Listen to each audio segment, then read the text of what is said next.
Wednesday, September the 1st, and we are in the third servant song in Isaiah 50, chapter 50, and verses 4 through 9. And yesterday we just looked at verses 5 and 6, and I want to pick it up now at verse 7. The Lord God helps me, therefore I have not been disgraced.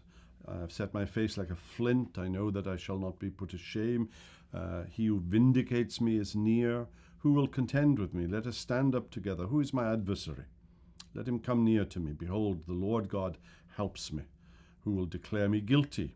Behold, all of them will wear out like a garment. The moth will eat them up.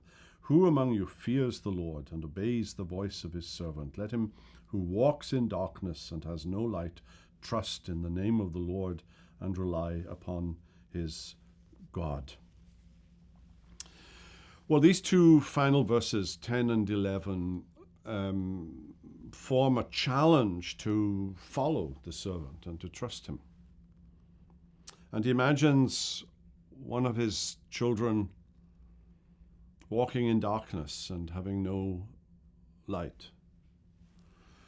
And it's a call to heed the voice of the servant, to listen to him, to cry out to him, because he's right there. Trust in the name of the Lord. Rely upon your God. One faltering step at a time. But you say to yourself, didn't Jesus say in John 8, verse 10, I am the light of the world, and he who walks in darkness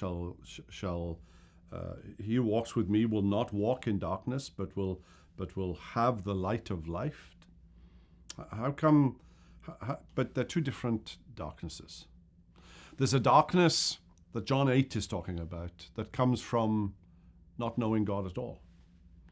It's the darkness of man-made religion. It's the darkness of idolatry. It's the darkness of a will that is set against God.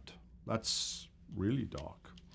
But there's also a darkness of adversity, a darkness that comes because of pain. There's a darkness that comes because of unanswered questions. But it's a darkness that knows the Lord, and even with faltering faith, trusts the Lord. And so the servant, this gentle, wise servant, is calling upon those who are walking in that kind of darkness to trust him and to walk in his footsteps. Behold, all you who kindle a fire, who equip yourselves with burning torches, walk by the light of your fire and by the torches that you have kindled. This you have from my hand.